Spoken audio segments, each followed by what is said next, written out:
¿Cómo anda Ordóñez? Buen viernes para usted. Lo hemos hecho laburar esta semana. No, buenas tardes, buenas tardes. Mire cómo estoy. Buen día, Batistela, ¿cómo ando? Buen día para todos. Sí, ha sido una. Pero en estos últimos 2 días y esta última semana fue bastante trabajosa. La realidad internacional nos tuvo bastante en la cresta de la ola y hasta cierto punto nadándola como se pudo. Pero Sí, llegamos al viernes, no es poco. llegamos y la verdad, Emilio, menos mal que esta vez yo no hice ningún tipo de apuesta al respecto, ¿no? Que por ahí solemos hacer en relación a temas internacionales, pero nunca pensé que se iba a dar una avanzada bélica como la que se está dando en este momento. ¿Por qué se termina dando? Yo creo que hubo un error de percepción de todos, nosotros, Ujú. analistas, políticos, ahí está, hubo un error de percepción acerca de la verdadera voluntad de Putin para atacar. Ujú. No es que no hayan habido avisos, es que simplemente Occidente se negó a ver esos avisos y en alguna medida, también tanto Rusia como Estados Unidos llevaron la situación a un punto en el cual ninguno de los dos podía ceder sin perder hacia adentro. Eh, Ucrania no iba a pertenecer a la OTAN, no estaba en la agenda, la OTAN no lo tenía pensado.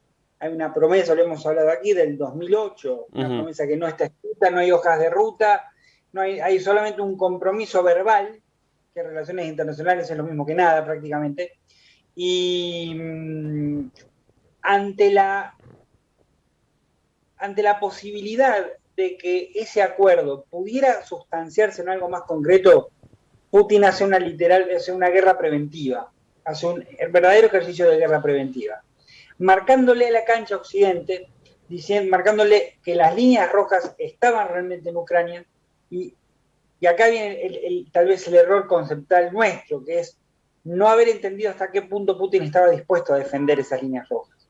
Me Ujú. parece que en el medio hubo algunas falencias de parte de Estados Unidos y de Europa en el sentido de que lleva, en tanto, siguiendo el hilo conductor que es cómo llegamos hasta acá en términos de los caminos sin salida, eh, las amenazas permanentes, no las amenazas, el aviso permanente de la invasión inminente, la invasión en cualquier momento, también provocó que Estados Unidos se viera necesariamente comprometido a un ejercicio de forzar eh, cooperación internacional a los europeos, a la OTAN, a Ucrania, perseguido por la debilidad relativa que en la cual lo dejó la retirada de Afganistán en términos de confianza internacional. O sea, los aliados, cuando vieron esa retirada, a los aliados de Estados Unidos, cuando ven esa retirada, tienen razonables dudas del compromiso a largo plazo de Estados Unidos, un compromiso que los involucre. Estados Unidos no podía tampoco echarse atrás en cuanto a sus demandas para con Rusia, y en definitiva llegamos a esta situación en la cual, por errores de percepción, pero también por encerronas políticas y por la incomprensión en alguna medida de hasta dónde Putin podía llegar para defender lo que considera su zona de influencia, estamos metidos en esto que ahora veremos qué sucede. Claro, justamente estaba tratando de chequear un poco porque es minuto a minuto, Emilio, entonces Uh -huh. veo que ya están las tropas rusas cerca de Kiev y me pregunto y te traslado la inquietud, por supuesto, para también que nuestra audiencia pueda hacer también sus propias conclusiones. ¿Rusia Uh quiere -huh. quedarse con Ucrania, o sea, a ver, como una guerra tradicional? Porque ahora te dicen, no, Rusia quiere construir un nuevo imperio. ¿Es este el objetivo de Vladimir Putin? A ver, al principio del conflicto la crítica era que cuando se hablaba de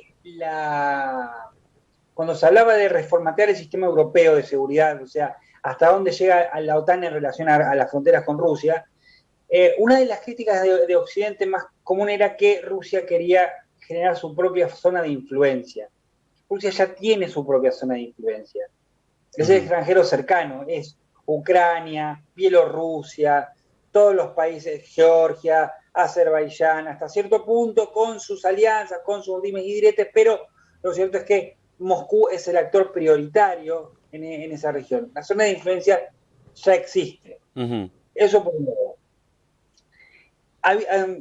Ha reconstruido de alguna manera un espacio de poder que involucra también a Turkmenistán, Kazajstán, que tuvo sus conflictos sociales hace poco y que Rusia los resolvió manu militari. Todos esos países conforman una sociedad política, una sociedad económica, una sociedad de seguridad, con lo cual esa zona de influencia ya existe.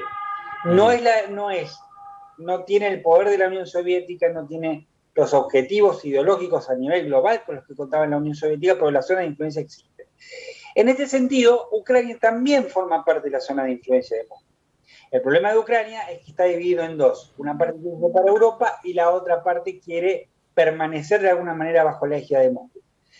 Esa división poblacional, que se hace muy a grandes rasgos y que no se divide por mitades, también ha determinado los conflictos políticos desde el año 91 en adelante. Rusia no le sirve a anexionar Ucrania, no es el objetivo. El objetivo de crear una Ucrania es promover un gobierno en Ucrania o promover una orientación política en Ucrania que le garantice dos cosas. Primero, que Ucrania va a continuar siendo parte de la órbita de influencia de Moscú, punto uno. Punto número dos, y relacionado con eso, que Ucrania no va a entrar nunca a la OTAN, ni a ningún esquema de seguridad occidental. Eso,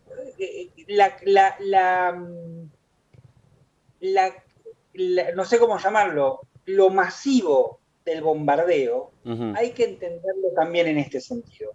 Es un mensaje para Occidente, ciertamente para los ucranianos, obviamente, pero para Occidente y para otros actores de la zona de influencia rusa, que se llama en la jerga extranjero cercano, que el precio para hablar con Occidente acerca de formar parte de alianzas estratégicas occidentales es un precio que se paga alto y que Rusia está dispuesto a cobrarlo.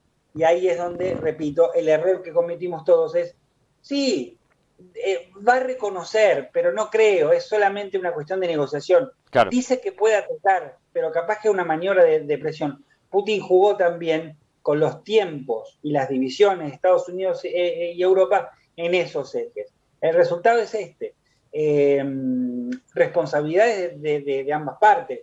No olvidemos, Rusia invadió un país, pero Estados Unidos y la Unión Europea demostraron de alguna manera que, como decíamos además, no solo yo, sino muchos otros, que Ucrania no interesaba tanto por sí misma, sino interesaba en relación a condicionar o a reformular o a cambiar la relación con Rusia. Claro. La frase de Zelensky de ayer, esta que dice, nos dejaron solos, significa eso. Significa que la OTAN, llamamos a la OTAN y solo silencio. Está claro que la OTAN no tenía interés en Ucrania por sí misma. Claro. Ucrania no tiene dominio territorial no tiene dominio completo de su propio territorio y tiene serios problemas de gobernabilidad y de corrupción en su gobierno. Si bien los sistemas de defensa estaban integrándose lentamente al entramado militar occidental, otra razón para que Putin ataque, lo cierto es que Ucrania no estaba ni en la agenda y la preocupación de Occidente tenía que ver mucho más con una posible expansión rusa, que es la preocupación que tiene hace 30 años, que condiciona su mirada hacia Rusia, que Ucrania como el escudo de la democracia, como se le intentó llamar. Está claro que no era así. A Putin no le interesa a Ucrania por sí misma anexionársela. Le interesan estas dos cosas, que nunca salga de la órbita de Moscú y que nunca entre a un entramado defensivo dirigido por Estados Unidos. Claro, esto queda claro, ¿no? Cuando lo que mencionabas vos recién, no me dejen solo, dijo, como Bernardo Neustadt dijo ayer el presidente Zelensky, ¿no es cierto? Bueno. Te pongo algo, te digo lo que me hizo acordar, vos me recordás a Bernardo Neustadt, algunos de nuestros oyentes son jóvenes y googlearán quién fue Bernardo Neustadt sí. Cuando decía eso, pero me hizo acordar a una anécdota que cuenta Putin, que es fundante del pensamiento político que ahora tiene en términos de cómo Rusia debería ser percibida y visualizada a nivel internacional. Cuando Putin trabajaba como personal del servicio de inteligencia de la KGB en Dresden, la República Democrática Alemana de ese entonces, se había abierto el muro, ya había migraciones masivas hacia Hungría, hacia Austria y demás, y Putin, que era comisionado allí en Dresde, llama a Moscú, y él lo cuenta, llamé a Moscú para pedir instrucciones y Moscú no respondió, solo silencio. O sea, estamos hablando de una situación en la cual la soledad marca exactamente a dónde estás parado en términos de la cadena de poder internacional. Y está claro Claro. que Zelensky estaba bastante más lejos de los intereses de Estados Unidos de lo que inclusive el propio Estados Unidos dijo en algún momento que estaba. Claro. La pregunta del millón, Emilio Ordóñez, ¿qué panorama, qué escenario ves para los próximos días o semanas? ¿Cuánto puede durar esto y qué puede llegar a pasar? Más allá de por ahí lo que ya mencionabas recién, como que Rusia no se quiere anexionar a Ucrania y demás, ¿qué ves ahora en el corto plazo? Había dicho en algún momento que preveía una guerra más larga que de la de Georgia. La guerra de Georgia en el año 2008 sirve un poco como experiencia y como recordatorio y también como un modelo para resultados, para escenarios futuros inclusive territoriales, pensando en una Ucrania que ya con Crimea definitivamente reconocida como rusa, que esa puede ser una de las demandas en la mesa de negociaciones, con el reconocimiento de las regiones de Donetsk y Lugansk como estados, que me parece tal vez un poco más difícil. Había dicho, creo que por aquí, que la anexión de esas regiones tampoco era descartable, no era el plan de Putin. Lo que está pasando ahora, Andrés, es que se empiecen a abrir líneas diplomáticas porque parece que ya es entendido que la victoria de Rusia, militarmente hablando, es incontestable. Claro. En este sentido, lo que tenemos es, hoy la noticia es que han entrado en Kiev, la han rodeado, presionando al gobierno de Zelensky, lo cual pone serias dudas sobre si Zelensky continuará siendo presidente en las próximas horas o en los próximos días. Ujú. Me parece que la guerra, yo había dicho que iba a durar más que la guerra de Georgia, me retracto, puede llegar a durar inclusive menos. ¿Por qué? Porque empezaron las presiones internacionales, y las presiones internacionales tienen que ver de China hacia Rusia, primero y principal, y esta es la más importante de todas. China llamó a Vladimir Putin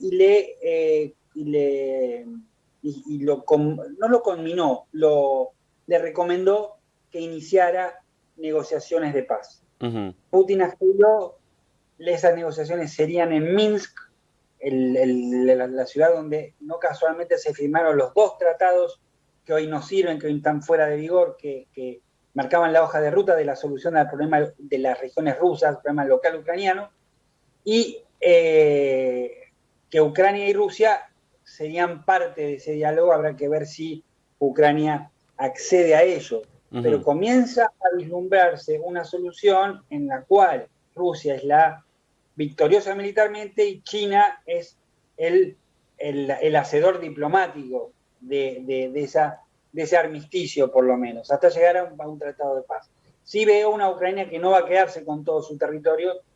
Habrá que ver si sigue con el mismo presidente, Ujú. pero claramente, más allá de estos interrogantes, los objetivos que se había planteado Putin al principio de esta campaña los ha logrado, y Occidente ha quedado muy por detrás, víctima de sus propias divisiones y sus propias vulnerabilidades con respecto a Rusia. Cuando hablo de esto, hablo de cuestiones energéticas, cuestiones de decisión, coordinación militar, diferentes posiciones al interior de Europa sobre si acentuar la mano militar o acentuar las sanciones. O sea, lo que yo veo hoy por hoy es una Ucrania que muy probablemente pierda territorio, como ocurrió en Georgia, y que quede aún más dependiente de Moscú de lo que ya era, ya sea con este presidente o con otro que muy probablemente tenga una línea mucho más pro-Putin que los dos presidentes anteriores de Ucrania. Está clarísimo. Ordóñez, como siempre, le agradecemos por su tiempo, que tenga un gran fin de semana y seguramente vamos a estar charlando la semana que viene porque esto seguramente va a durar un tiempo más. Gracias, ¿eh? Gracias a ustedes por el llamado y siempre a disposición. Cuídense mucho y buen fin de semana a todos. Buen fin de semana, Ordóñez. Emilio Ordóñez, analista en temas internacionales, lo teníamos acá.